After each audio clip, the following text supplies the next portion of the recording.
We're here today because only 1/3 of those sexually assaulted feel comfortable reporting it for fear of retaliation, and only 1% of those sexually harassed feel comfortable reporting.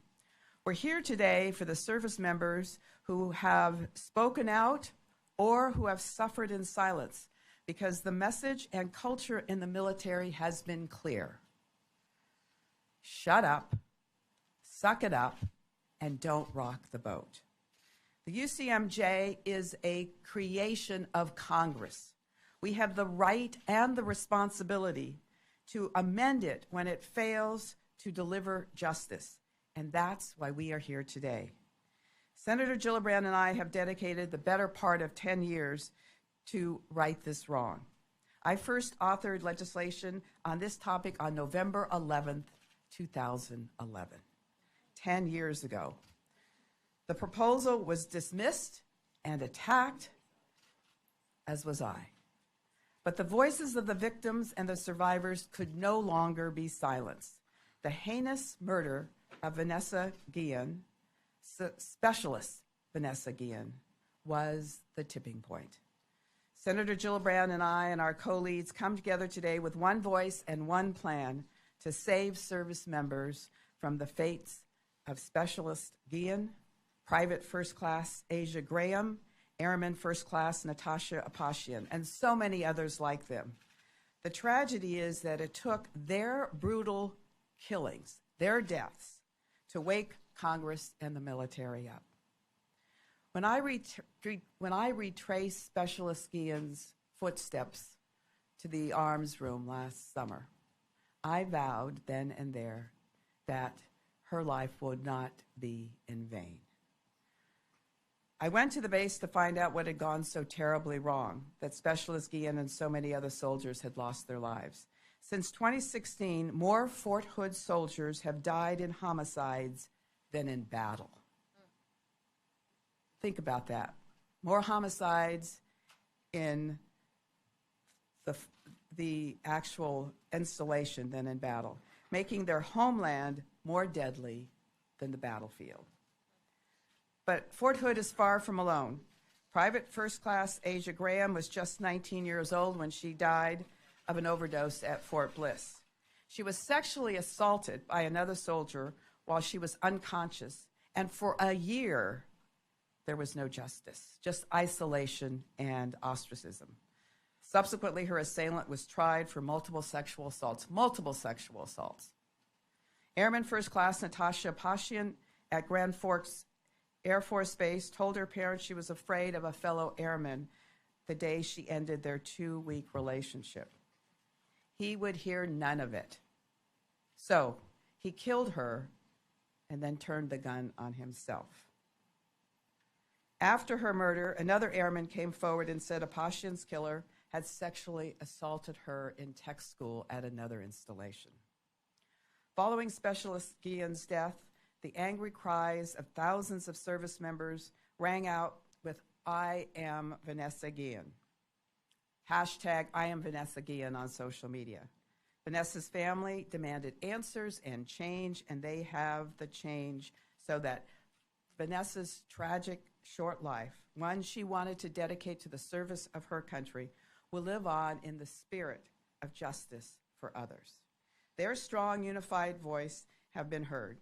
Today, we have a broad, bipartisan support in both the House and the Senate to make a fundamental and critical change to the military justice system, to take sexual assault cases and other major non-military felony crimes out of the chain of command, and empower independent and trained military attorneys to make the crucial decision of whether to try a service member for such crimes. It's essential because it avoids the perception and the reality of a conflict of interest, especially when the victim and the perpetrator report up the same chain of command. It offers survivors and their families the independence and professionalization they have been asking for.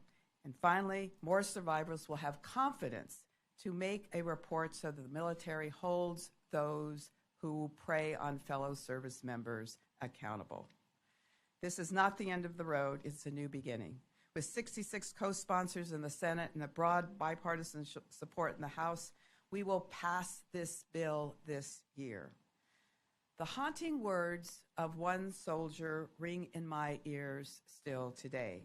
She told me she was prepared and trained to fight the enemy outside the wire, but never thought the enemy would be a fellow soldier. With that, I'd like to introduce the Speaker of the House, my great friend, the great advocate for this legislation, Speaker Nancy Pelosi. Thank you very much, Congresswoman Spear, for your very strong statement in terms of this legislation. I'm honored to be here with you and sponsor in the Senate, Senator Gillibrand. She has had me very well versed on her path to this. I know you will hear that next. We have a House Democratic Caucus that I have to go to now, but what an honor it is to be with each and every one of you. Thank you for making this so strongly bipartisan, because it is so strongly patriotic. It's an honor to be here with Democrats and Republicans, House and Senate, who support this legislation, some here, some on the record. Let me just say why I personally am here. I met with the Guillen family, Vanessa, Myra, their mom, and just the whole family is so patriotic. And Vanessa, this lovely young woman, so patriotic, wanted to serve our country. It wasn't a job for her. It was a patriotic joy, and then it turned into this.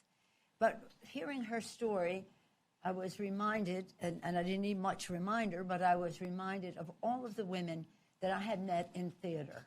I've been to Iraq and Afghanistan many times, been to their camps and the rest, listened to the stories of women, mostly women, not always women, mostly women's stories who had been victimized in this manner. I've listened with them, with the chaplains, with healthcare professionals, and the rest. This is a problem, a challenge. It isn't just an incident of someone's interpretation of a conversation. This is a challenge that we have. It is long overdue that it is addressed. It must be addressed. The public visibility of it is necessary to make sure that it happens. The bipartisanship of it, so very eloquent in recognizing the need to get the job done. And again, I thank Senator Gillibrand for her courageous leadership in the Senate on this for over a long period of time. And Jackie Spear, as we know, in the House has been relentless every single day in every possible venue, including going right to the camp, as she has indicated. So I thank all of you for your leadership, your courage, your patriotism to, again, help us honor our oath of office to protect and defend. But as we protect and defend the Constitution and the American people, that we protect those who protect us as well. So I'm very definite we will bring this bill to the floor. It will pass in the House. I hope that it will succeed in the Senate as well, and that will do so soon. But say her name, Vanessa Guillen, her family, so courageous, turning their grief into change to save other people who might be victimized. And again, it's important not to just talk about harassment, but to talk about other crimes that flow from it. So thank you for your leadership, your courage, all of you, and onward to bring it to the floor as soon as possible. Thank you. Thanks so much. Thank you, Madam Speaker. Now my co-lead, I'm pleased to introduce Congressman Mike Turner.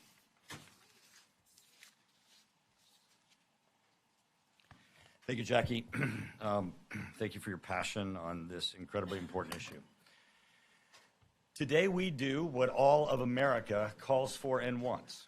This is a bipartisan press conference, bicameral press conference, on a bipartisan and bicameral solution to a tragedy that we see all too frequently in our military that affects our men and women in uniform. It's not about one of us, it's about all of us, because these are the voices throughout the Senate and the House that have come together to be able to support a piece of legislation that responds to both the concerns and the needs of addressing the very violent crime, which is one of the most horrible violations of human rights, of sexual assault. I want to congratulate Senator Gillibrand, who's been the convener. Senator Gillibrand has listened. She has done what everybody asks for in Washington, and that is someone who will sit down, listen to each and every person who has had this as their cause and has worked on this issue, addressed the concerns that were echoed throughout the House and the Senate, to bring forth a piece of legislation that both technically addresses the issue that is so technically important because it's talking about the military justice system, but also rising to the level of understanding the human impact, the human concerns of what happens to our men and women in uniform as a result of sexual assault. When we have a system that fails victims, everyone is failed because everyone is a potential victim. When everyone goes to work every day and believes that they are in a system that could permit them to be a victim of sexual assault and not be responsive, we have failed them. In my own community, just prior to 2007, Maria Lauterbach, a Marine, was sexually assaulted on base. She reported it to her commanders and requested a transfer. Her transfer was denied. She subsequently reported a pregnancy from that rape. The commanders decided to inform the accused and to tell him that upon the birth of the child, they would do a DNA test, and determining the outcomes of that, they would then go forward to prosecute. In her 8th month of pregnancy, he murdered her and burned her in his backyard. When he left, when he fled, the Marines called a press conference, and they said, "Today, we lost 2 good Marines." They lost a murderer and a good Marine. Today, I dedicate my commitment to this bill to Maria Lauterbach. Thank you. And we'll hear from our co-lead in the Senate, Senator Kirsten Gillibrand. Good morning, everyone. This is such an important day because we are together announcing support for a piece of legislation that would transform the entire military justice system in a way that allows for justice for survivors of sexual assault and all other serious crimes. This leadership you see in front of us today, with Jackie Spear at the helm, who's been at the forefront of this issue for a decade, is so profound. To have Republican leadership, starting with Mike Turner and our other colleagues, is extremely important. And if you look at their other colleagues, they're service members, and they'll talk about their service. They'll talk about what it's like with Congressman Brown to be a JAG, what it's like to dedicate over 20 years in the armed services. These are men and women who have served, who as members of Congress recognize their dual responsibility of, one, understanding the importance of the role of the commander, but most importantly, understanding their role as a member of Congress. As Jackie said, Congress wrote the military justice. We wrote the entire structure of how military justice is to be handled. So we are responsible for oversight and accountability over the executive branch and specifically the armed services. And Jackie and I are now chairwomen of the Personnel Subcommittee. So when we are looking at how do we protect the men and women in the armed services so they can do their jobs, this bill is necessary. This is a bill I've been working on in the Senate for a long time. I started working on this 8 years ago with Senator Grassley. This year, Senator Joni Ernst has also joined us. She is the only female Republican former commander in the Senate. She is not only a former commander, she's a sexual assault survivor. So it is important that you understand how the coalition of people standing here today is so important, because this is the kind of leadership that Congress is responsible for. We are supposed to be bringing bipartisan support and solutions for the greatest problems we are facing. And there is no greater problem in the U.S. military right now than the scourge of sexual assault. We have over 20,000 sexual assaults estimated each year in the U.S. military. Despite 10 years of effort to change the law, with almost 250 different laws changed to improve how we deal with sexual assault in the military, that scourge continues to get worse. And even worse than that is the view of the commanders. The fact that our generals, our admirals, our service secretaries are still against this reform is shocking. We've had every Secretary of Defense since Dick Cheney saying, we've got this, ma'am, we've got this. We have zero tolerance for sexual assault. Today is the first time that we have a Secretary of Defense who agrees that sexual assault should be taken out of the chain of command. That's a big deal because it's a recognition that the chain of command is not inviolate. It is not the most important thing. What's the most important thing is that men and women of the armed services has a criminal justice system that is worthy of the sacrifice they make every day in serving our country. That is our responsibility. And so this bill is designed very specifically to meet that goal. We have a bright line at all serious crimes, and that is an important bright line. We want to make sure that whether you're a plaintiff or a defendant, that you have access to a military justice system worthy of your sacrifice.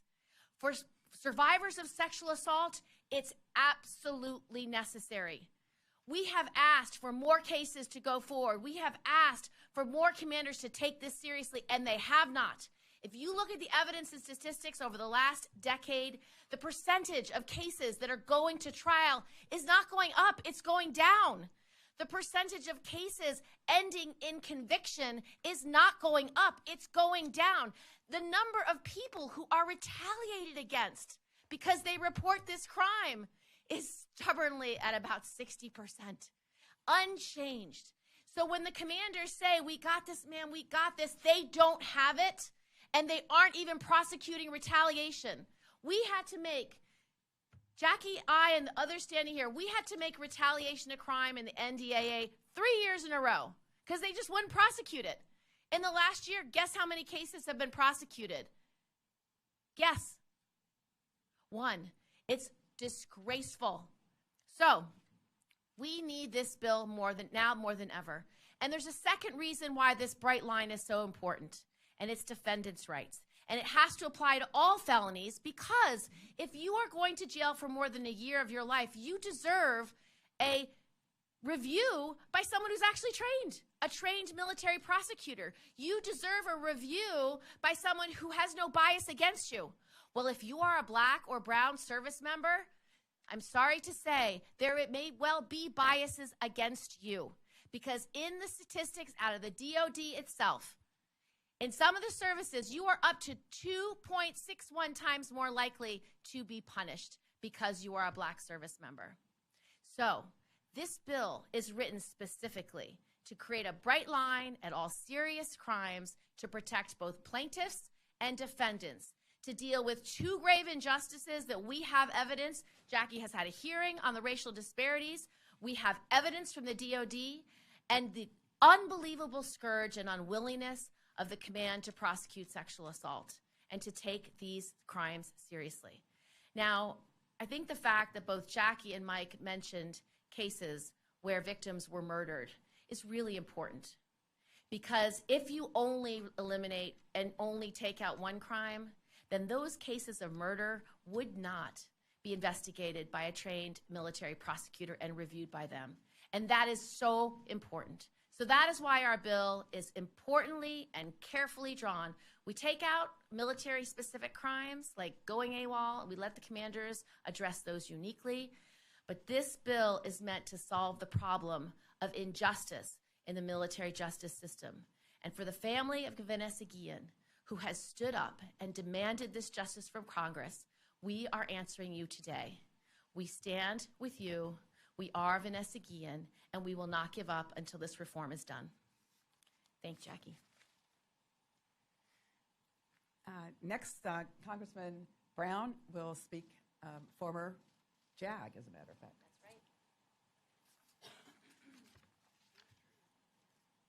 First, let me thank Representative Spear and Senator Gillibrand for their leadership and advocacy, decades worth of work on this important issue. I'd also like to thank my colleagues from both sides of the aisle coming together today in support of the most significant reform of the Uniform Code of Military Justice since 1968, when Congress then created the modern military trial judiciary. In 1968, we took our responsibility and our authority to look at the Uniform Code of Military Justice and say, it can be better. We can professionalize the judiciary by taking it away from lay officers and lay commanders and putting it with trained lawyers who will be trained in judicial proceedings. That's what this Congress did in 1968.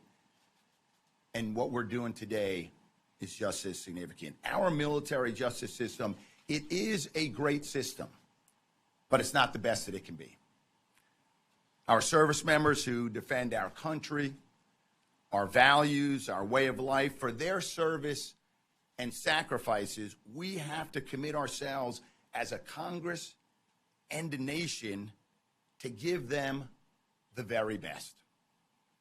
But what's been clear for a long time is that our military justice system is much less than the best. It fails our women and men in uniform, particularly black and brown enlisted soldiers, sailors, airmen, Marines, and guardians. In a military where 43% of our service members are black and brown, black service members are more than twice as likely to be referred to court-martial for the same offense committed by a white service member. In a military where only 2 of the most senior 4-star admirals and generals are black, year after year we see data showing racial disparities in disciplinary actions and punishment against black and brown service members. This is across every service of our military. It's systemic, and it demands both our attention and action. I served as an Army judge advocate. I saw this system's flaws firsthand. Commanders aren't lawyers. We knew that in 1968. We're acknowledging it today. Their focus is and should be on combat and combat support operations. To be certain, they need the tools to maintain good order and discipline, and we give them those tools. But they don't need the responsibility to make decisions regarding complex criminal cases. Commanders, in this sense, are failing our troops, but only because we're asking them to assume a responsibility that they're ill-equipped to perform.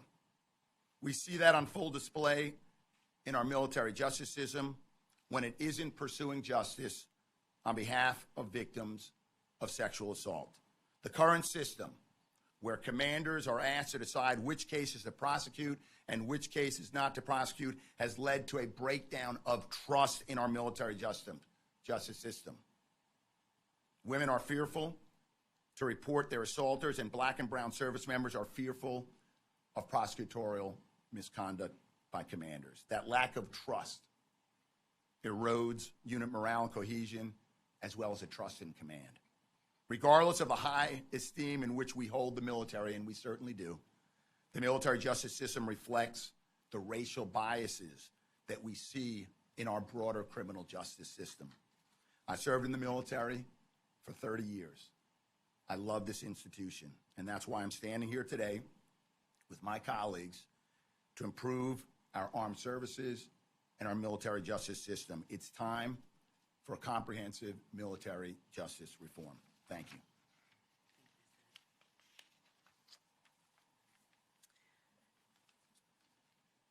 Next, we're going to hear from Representative Miller-Meeks. Thank you. I want to thank my colleagues here today for partnering with me on this important issue. I'd also like to thank Senators Ernst, Grassley, and Gillibrand for leading the charge in the Senate to protect our service members and hold their perpetrators accountable for their horrendous actions. And I would especially like to thank the family of Army Specialist Vanessa Guillen for joining us and for their tireless advocacy and courage.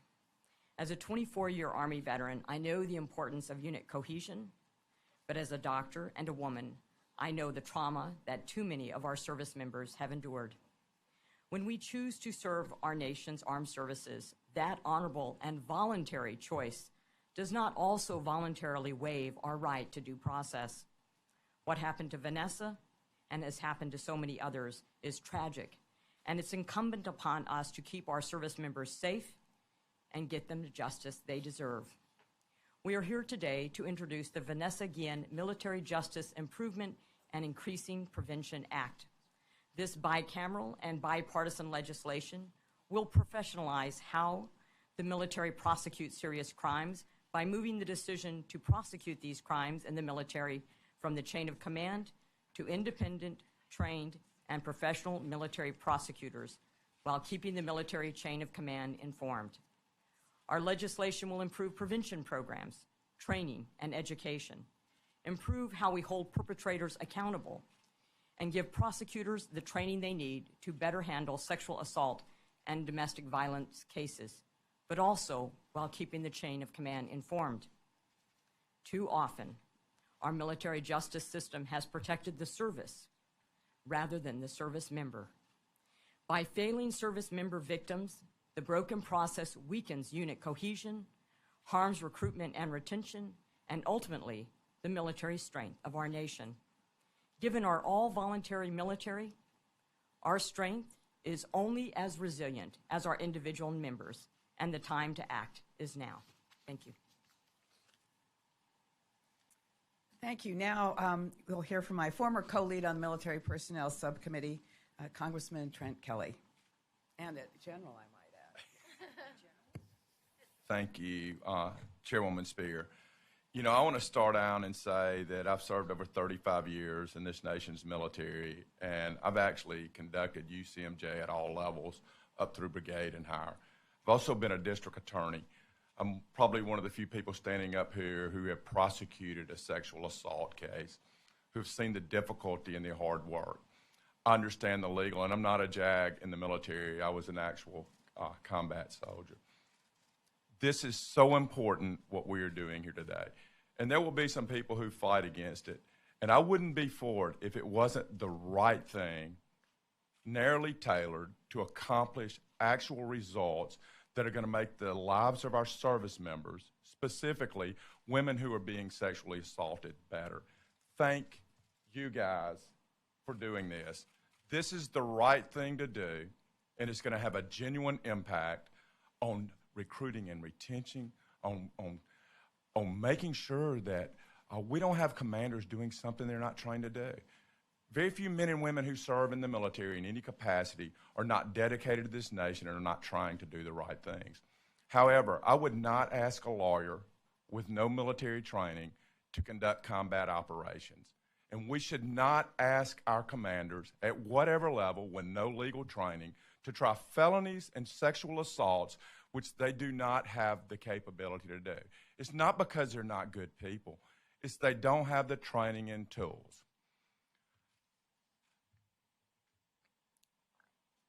Chairwoman Spear and I have worked for several years, 4 years, on getting this right. I have been opposed to many things that she has asked for because I thought they were overreaching and overbroad. Senator Gillibrand, what a wonderful job you have done in having the right tool to fix the right problem. Thank you for what you've done. Specialist Guillen, I was at Fort Hood immediately following also. This is the right thing to do, and it's right to recognize her. I'm sorry that we're recognizing her instead of her standing up here with us, being part of this. But at least we're moving forward, and we're doing something that will work. And with that, thank you. Now we will hear from Congresswoman Vanessa Escobar, a member of the Military Personnel Subcommittee and Armed Services Committee.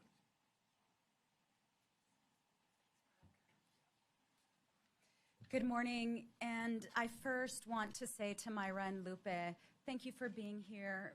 Really appreciate that you have been with us every step of the way.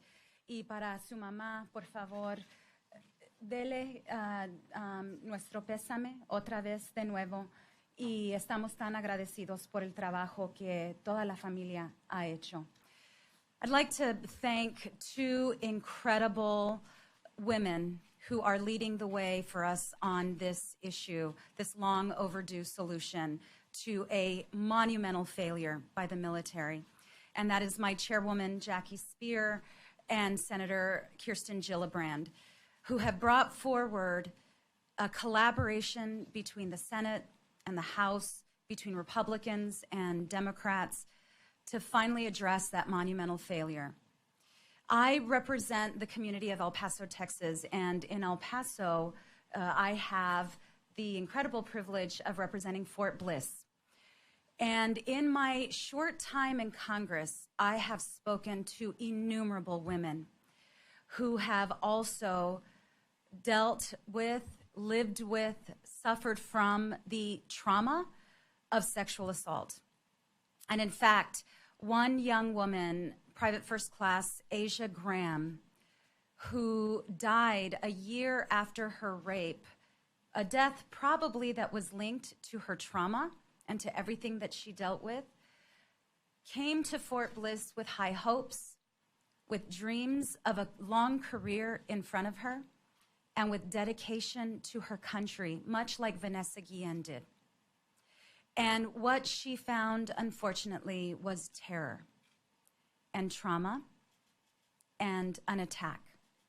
It turns out her rapist, who was sentenced last week and who was actually found guilty last week, it turns out he was a repeat offender.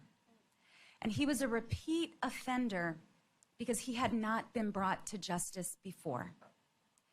And as we peel away the information that we've learned about her offender and about his victims, some of his victims were too afraid to come forward. And I have heard over and over again about the fear of retaliation, about how women are discouraged from actually following through on reporting attacks. Well, think of his career, they've heard. Well, think about the consequences for both of you, they've heard. Failure after failure after failure is what we've seen in this system of non-justice. Either we are a country of justice for all or we're not. Either we believe that victims deserve due process or we do not. The time has come to finally address this, to recognize the monumental failure, and to recognize that doing the same thing over and over again will not change things. We have to reform the system. I am so proud to have worked with amazing leaders to bring this legislation to the point where we are on the precipice of passing it. And I look forward to the work ahead. Thank you. Now we will hear from Congresswoman Sylvia Garcia, who is the member representing the Guillen family in Texas. Thank you. I have here Madam Speaker, but she's gone. Thank you, Chairwoman Spear and Senator, for all your hard work. It's always been great to know that you're there and have been there for so many years. And to all our members that are here, thank you for your leadership. Thank you for joining us in this effort because, as was said earlier, this is not just about Vanessa Guillen. She was the catalyst. She's the one who highlighted and put it on the front page of the paper, not just here in our country, but all over the world. But it's about all soldiers feeling safe on a military base. We must continue to work hard to ensure that they're safe, that their families are safe, and that when they do have a complaint, that they are heard, that they get due process, and that the justice system works for them. I can tell you that as a lawyer and a former judge, it really just never made sense to me that there was a separate system for the military personnel. It just never did. I almost remember, I know we have several lawyers here in the room, when we talked about that in law school, it just didn't make sense. It made sense that there be somebody to handle any misconduct issues, much like employers handle misconduct in their workplace, because this is the workplace. So it never made sense. So I can't believe that so many years ago as a law student, I'm finally seeing some change. And to Myra and to Lupe, thank you for being here to represent the family. Myra, I still remember last May when we first talked, and I told you that we would continue to fight every day until we got justice for Vanessa. Here we are a year later, and we're so close. And as Speaker Pelosi said earlier in the press conference, we will get it done in the House. We will get it done soon. And with the votes that the senator has already gathered in the Senate, I feel confident in saying that we will get it done in the Senate. And I know that President Biden will sign it. So thank you for all your work. I'm sorry that your mother and father are not here to witness here today, but I'm sure that somebody there is live streaming and they can watch the reruns later. But please tell them that we will continue the fight. And for me, it will always be about Vanessa and making sure that we get justice for Vanessa Guillen. Thank you, and I yield back. It's now my great honor to welcome two extraordinary young women who have given voice to so many who have been victims of sexual assault in the military. They are the sisters of Vanessa Guillen, both Maya and Lupe Guillen. And to your parents, Roger and Gloria, please know that they continue to be in our prayers and thoughts, and we will not stop. So please.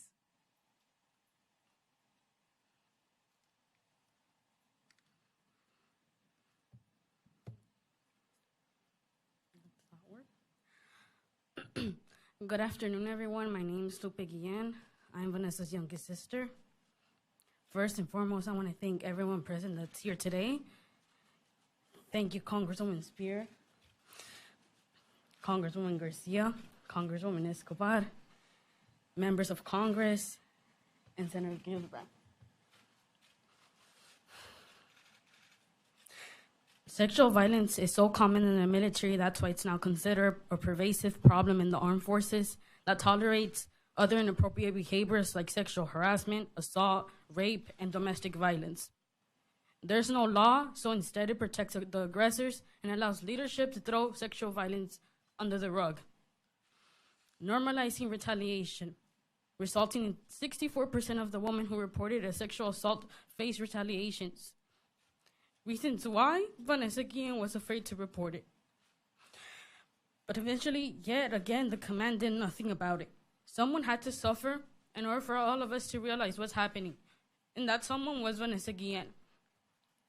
Someone will always have to suffer for someone to care, but that stops now and it stops with us because that's why we are here today. Because no matter how much developing or funding the SHARP program receives, it's ineffective. That's why law must be established, and that law is the Vanessa Guillen Military Improvement and Increasing Prevention Act. Like I always ask when I stand up in the microphone, when are we going to start protecting the victims, not the victimizers? Because apparently 76.1% of the victims did not report the crime in 2018 due to the status of reporting it to the chain of command. The same command that it's either the aggressor or friends with the aggressor. The same command that was harassing my sister for almost a year. The system that we have now failed my sister, Specialist Vanessa Guillen. So it's up to us to change that. Not only her, for countless of others, resulting into numbers three out of four women that arrive at Fort Hood, ages 18 to 24, were sexually harassed or assaulted. One of those women was my sister.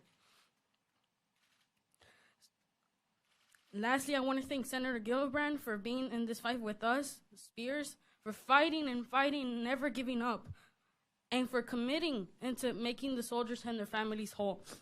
That's why we must be the voice to the voiceless, be the help to the helpless, and be the change by creating it. This is not a race issue, not a gender issue, not a political issue, whether you're a Democrat or Republican. It's a human issue. Because before soldiers, before the title of private first class, before the title of being a specialist or a general, there are humans too, just like everyone here in the room. So when we say liberty and justice for all, that includes justice for Vanessa Guillen and justice for those victims. That's why we must pass the Vanessa Guillen Military Improvement and Increasing Prevention Act. Hello. I want to thank everyone that's here today personally. From the bottom of my heart and my family's, this means a lot to us to be standing here today, next to, all these powerful leaders that lend their hand to us. And without them, this wouldn't have been possible.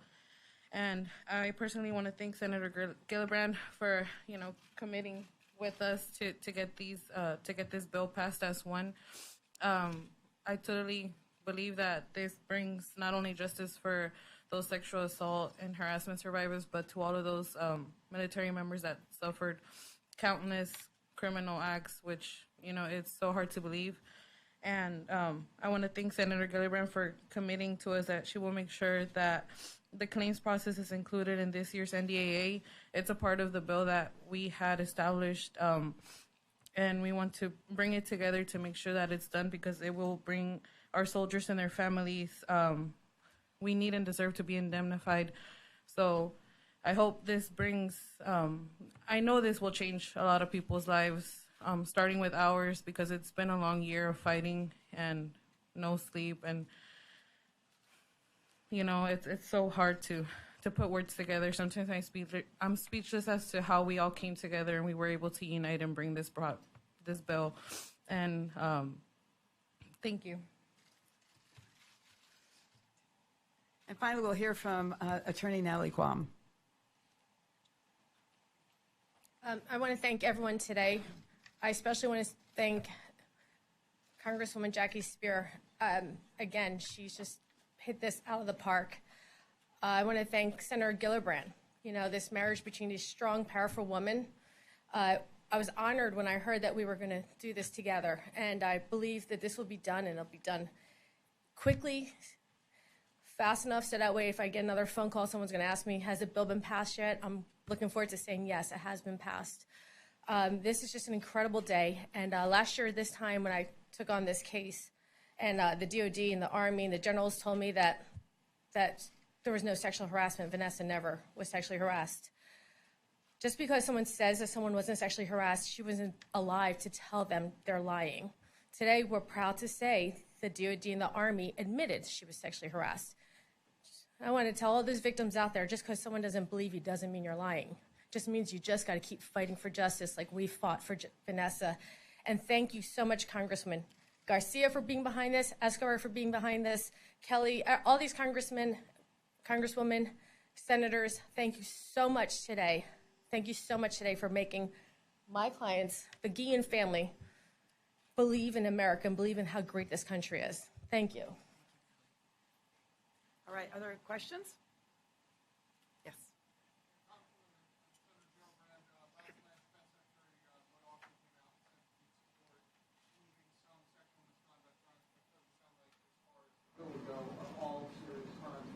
Is that enough at this point? Is that something you worry at all that the White House will take that approach and back that rather than the bill that you see? I would first say that we are delighted to see that Secretary of Defense Austin has followed through on his commitment with the 90-day review and come up with the conclusions that he has. We strongly support the president, who has been committed to taking all of these cases out of the chain of command. And again, I will just point out that it is the Uniform Code of Military Justice is a creation of Congress. Congress has the right and the responsibility to amend it as it sees fit. And we are taking the action we are today because, in our opinion, it needs to go beyond sexual assault and sexual harassment and include all military felonies that are all non-military felonies that should not really be handled by a commander, but by professional staff. Senator Gillibrand will respond. Well, I agree with Congressman Spear. It's historic that we have the first Secretary of Defense ever to agree with us, all of us here today, that sexual assault should be taken out of the chain of command. That is a huge, monumental step forward to recognize that good order and discipline does not rest on a commander deciding whether a case goes forward. Good order and discipline rests on the commander doing their job, instilling a culture of of respect between service members and instilling a command climate. We know from the Fort Hood report that the command climate at Fort Hood was so toxic that it was permissible for sexual assault and permissible for sexual harassment. Commanders are responsible for keeping good order and discipline and a productive command climate, regardless of whether or not they have this one decision-making authority. And for clarity, 97% of commanders have to maintain good order and discipline and never have convening authority for general court martials. Only 3%, level 06 and above, have the authority to do this. So having the Secretary of Defense decide that he no longer needs convening authority for serious crimes such as sexual assault is what we've been saying for a long time. So that is validation that our approach is the right approach. Second, the reason why we draw the bright line at all serious crimes is because we need a military justice system that's fair, one where the person making the decision is highly trained, highly specialized, and know what they're doing, and have no bias. And so making that bright line at all serious crimes assures that for all serious cases, that it's decided by the most professionalized system and the most unbiased system that we as members of Congress can create. Last, the commission was only asked to look at one crime. They were only asked to tell us, how do we solve this problem of sexual assault in the military? They came up with recommendations that are very important and profound, and one that I certainly support fully. They have drilled down on the issue of sexual assault and sexual harassment. They've drilled down on issues such as domestic violence and child abuse.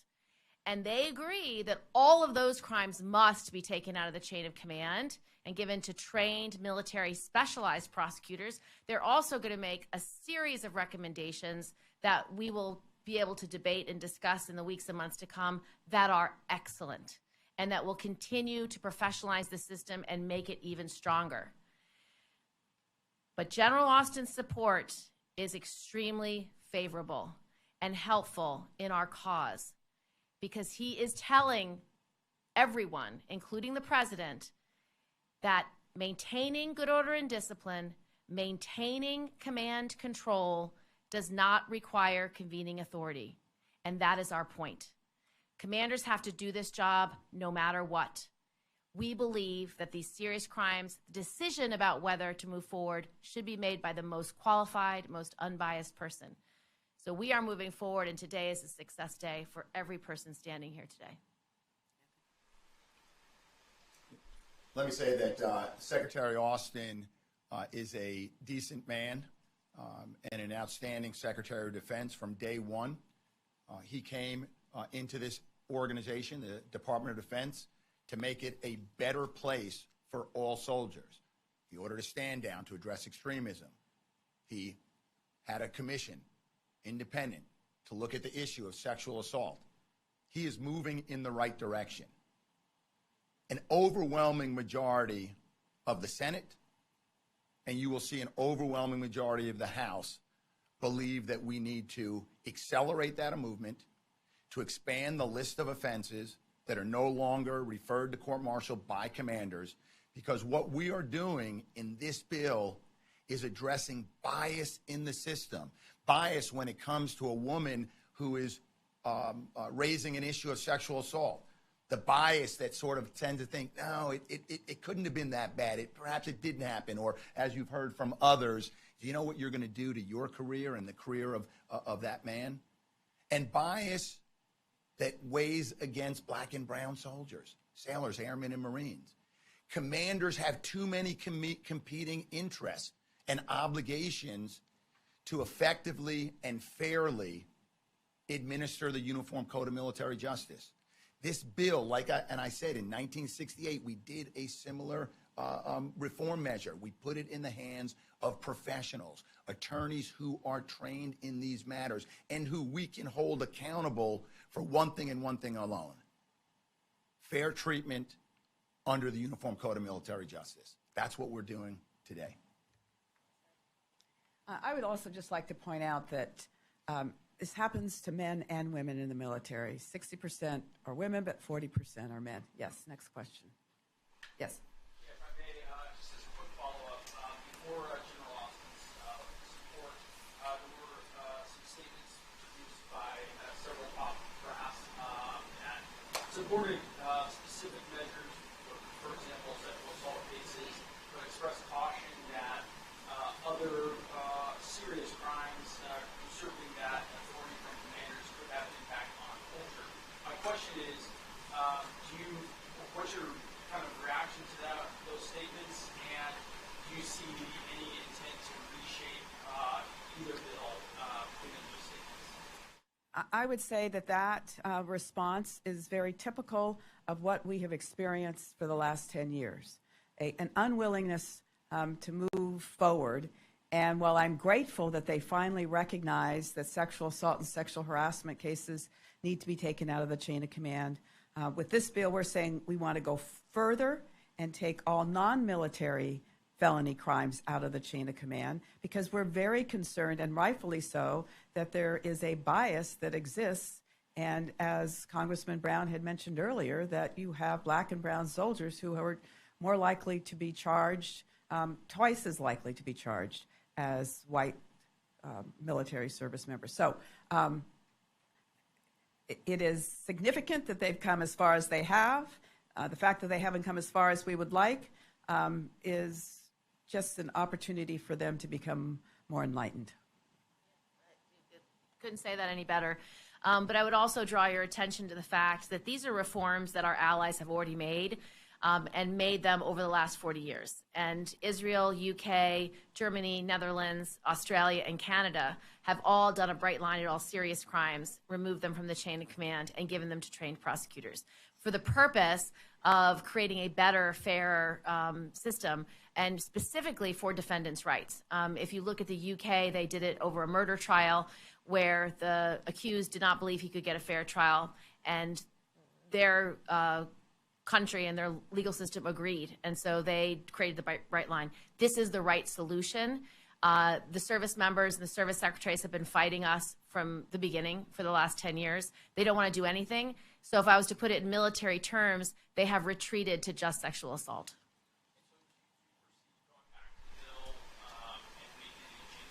No, this is the bill that we intend to pass in Congress, and as Jackie opened up this press conference, that's our job. All right.